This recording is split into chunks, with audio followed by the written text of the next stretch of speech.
అధిక లోడ్తో గ్రానైట్స్ లారీలు వెళ్లడంతో తమ గ్రామంలోని రోడ్లన్నీ దెబ్బతిని వాహనాల రాకపోకలకు ఇబ్బంది అవుతుందంటూ గ్రామస్తులు గ్రానైట్స్ లారీలను అడ్డుకుని ఆందోళన చేశారు. ఈ ఘటన మహబూబాబాద్ జిల్లాలో నెల్లికుదురు మండలంలో చోటు చేసుకుంది. ఎర్రబెల్లిగూడెం, కాచికల్ గ్రామాల పరిధిలో పదుల సంఖ్యలో గ్రానైట్ క్వారీలు నడుస్తున్నాయి. వీటిలో కొన్ని క్వారీలు రాజకీయ నేతలకు చెందినవి. కొందరు అక్రమంగా మైనింగ్ చేస్తున్నారని ఆరోపించారు.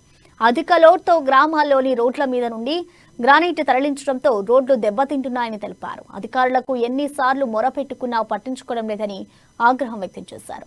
దెబ్బతిన్న రోడ్లకు మరమ్మతులు చేయాలని గ్రానైట్స్ యజమానులను నిలదీశారు. దీంతో గ్రామస్తులకు గ్రానైట్స్ యజమానులకు మధ్య తీవ్ర వాగ్వాదం చోటు చేసుకుంది.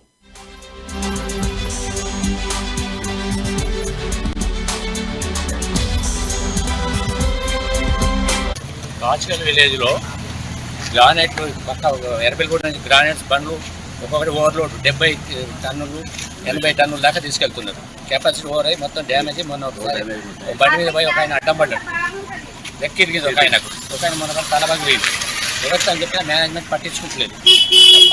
క్వారీ బండలు ఆగిపోతున్నాయి, అవి ఓవర్ పాసింగ్ అయిపోతున్నాయి. దాని గురించి అధికారులు పట్టించుకునే వాళ్ళు వాళ్ళ దగ్గర వేబిడ్జి బిల్లులు కూడా ఉండవు. కనీసం పిలిచి అడిగితే కూడా వేబిడ్జి బిల్లులు ఉండవు. 50 టన్నుల పాసింగ్ బండ్లు దాదాపు 3-4 రాళ్ళ బండ్లు వేసుకొని 89 పాసింగ్ టన్నులు పోతున్నాయి. దీనివల్ల రోడ్డు సమస్యగా మారుతున్నాయి. పెద్ద పెద్ద గుంతలు అవుతున్నాయి. ఆటో వాళ్ళు పడుతున్నారు, స్కూల్ బస్ పిల్లలు పడుతున్నారు. స్కూల్ బస్ వాళ్ళు వెళ్తుంటే కూడా చిన్నగా వెళ్తున్నారు, జారుతున్నాయి, బండ్లు పడుతున్నాయి, 2 వీలర్స్ పడుతున్నాయి. ఎవరు చెప్పినా పట్టించుకోవట్లేదు. ఈ రోజు మేము లారీ ఆపగానే అధికారులు, రాజకీయ నేతలు అందరూ వచ్చి మాట్లాడుతున్నారు. ఇది ప్రజల సమస్య. రోడ్డు